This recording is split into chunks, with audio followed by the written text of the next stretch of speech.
Stable voice channel में आप लोगों का स्वागत है। आज की कहानी सनातन धर्म से जुड़ी बहुत ही धार्मिक और रोचक कहानी है। दशहरा और रावण दहन से जुड़ी रोचक कहानी। आइए इस कहानी को जानते हैं।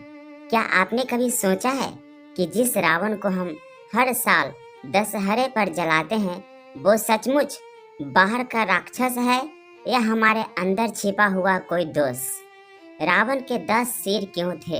क्या वो वास्तव में 10 सिर थे या इंसान के 10 ऐसे पाप जो हर दिन हमारे साथ जीते जागते चलते हैं? आपको जानकर हैरान होगी कि रावण सिर्फ एक राक्षस नहीं था, वह शिव का परम भक्त, महान विद्वान और अपार शक्तियों का धनी था। फिर भी हर साल उसका वध किया जाता है, उसके पुतले जलाए जाते हैं। क्यों? आखिर क्या वजह है कि रावण जैसा बलशाली राजा भी राम के सामने टिक नहीं पाया? और क्या रावण का वध केवल एक पौराणिक घटना है या फिर हमारी जिंदगी का सबसे बड़ा सबक?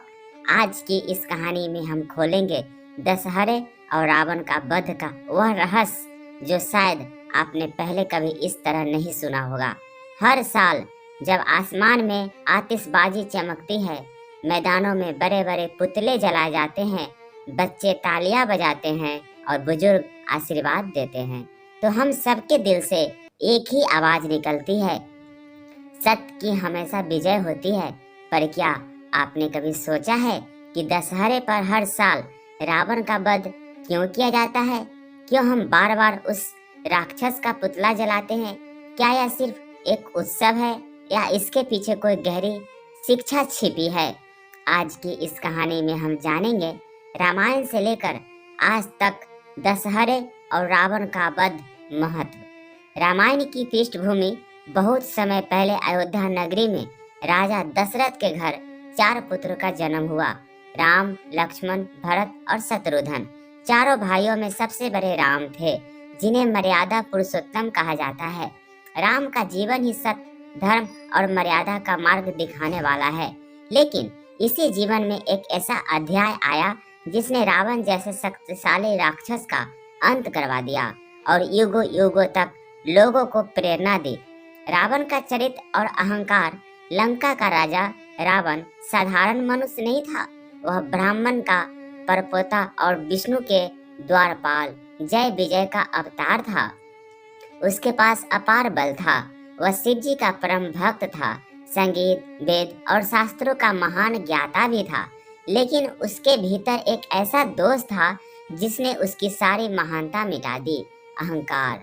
वह सोचता था कि उससे बड़ा, उससे शक्तिशाली इस संसार में कोई नहीं है। यही अहंकार उसे पतन की ओर ले गया। सीता हरण की घटना। वनवास के समय राम, लक्ष्मण और सीता पंचवटी में निवास कर रहे थे। रावण ने अपनी बहन शूर्पणखा का अपमान होते देखा और बदला लेने का निश्चय किया। उसने मारीच नामक राक्षस को स्वर्ण मृग बनाकर भेजा। सीता ने उस मृग को देखकर राम से उसे पकड़ने की इच्छा जताई। राम जब मृग के पीछे गए, लक्ष्मण भी बाहर गए। तभी रावण साधु का रूप धरकर आया। जैसे ही सीता ने उस साधु को भिक्षा देने के लिए रेखा पार की, रावण अपने असली रूप में आ गया और सीता का अपहरण करके उन्हें पुष्पक विमान में बैठाकर लंका ले गया। यही वह क्षण था जब धर्म और अधर्म की निर्णायक लड़ाई शुरू हुई। राम रावण युद्ध। सीता की खोज में राम को हनुमान और वानर सेना का साथ मिला। राम ने सुग्रीव से मित्रता की, हनुमान ने समुद्र लांघकर सीता का संदेश लाया और फिर विशाल सेतु बनाकर सेना लंका पहुंची। लंका में भयंकर युद्ध हुआ। रावण के भाई कुंभकर्ण, पुत्र मेघनाद यानी इंद्रजीत और उनके योद्धा युद्ध में मारे गए। अंततः 10वीं तिथि को श्री राम ने ब्रह्मास्त्र का प्रयोग कर रावण का वध किया, उसके 10 सिर काटे और धर्म की विजय हुई। दशहरे का उत्सव और प्रतीक। यही विजय दिवस आज विजयादशमी या दशहरा के रूप में मनाया जाता है। भारत के हर कोने में रावण, मेघनाद और कुंभकर्ण के पुतले बनाए जाते हैं। शाम को पूरे समाज के लोग एकत्र होकर उनका दहन करते हैं। यह सिर्फ एक उत्सव नहीं बल्कि संदेश है बुराई कितनी भी शक्तिशाली क्यों न हो, उसका अंत निश्चित है। रावण वध के गहरे अर्थ। एक 10 सिरों का रावण। रावण के 10 सिर केवल शारीरिक शक्ति का प्रतीक नहीं थे, ये सिर वास्तव में मनुष्य के 10 दोषों का प्रतीक है। काम यानी अधिक इच्छाएं, क्रोध यानी गुस्सा, लोभ यानी लालच, मोह यानी अत्यधिक आसक्ति, मह यानी अहंकार, मत्सर यानी ईर्ष्या, अन्याय, क्रूरता, अत्याचार, स्वार्थ। जब हम दशहरे पर रावण का पुतला जलाते हैं तो वास्तव में यह संदेश मिलता है कि हमें अपने भीतर छिपे इन दोषों को जलाना चाहिए। अच्छाई बनाम बुराई। राम सत्य, धर्म और मर्यादा के प्रतीक है। रावण अहंकार, अधर्म और पाप का प्रतीक है। दशहरा हमें हर साल याद दिलाता है कि चाहे परिस्थितियां कितनी भी कठिन क्यों न हो, अंततः सत्य की विजय और असत्य का पतन होता है। सामाजिक एकता। दशहरे पर गांव-गांव, शहर-शहर लोग एकत्र होकर उत्सव मनाते हैं। यह हमें एकता, भाईचारा और संस्कृति से जोड़ता है। हर व्यक्ति को प्रेरणा मिलती है कि हम साथ मिलकर बुराई का सामना करें। आध्यात्मिक दृष्टि यानी रामायण केवल कहानी नहीं बल्कि जीवन जीने की शिक्षा है। राम का धैर्य सिखाता है कि कठिनाइयों में भी संयम बनाए रखे। सीता की पवित्रता सिखाती है कि विपरीत परिस्थिति में भी विश्वास और धैर्य न खोए।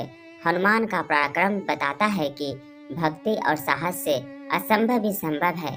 रावण वध का संदेश यही है कि मनुष्य को हमेशा अपने भीतर झांकना चाहिए और हर रोज अपने अंदर के रावण को मारना चाहिए। आधुनिक जीवन में दशहरे का महत्व आज रावण पुतले के रूप में हमारे सामने है, पर असली रावण हमारे भीतर है। लालच का रावण, गुस्से का रावण, स्वार्थ का रावण, नशे और बुरी आदतों का रावण, अहंकार का रावण। अगर हम इनसे नहीं लड़े तो जीवन में सुख और शांति कभी नहीं मिलेगी। दशहरा हमें हर साल याद दिलाता है, बुराई चाहे बाहर हो या भीतर, उसका वध जरूरी है।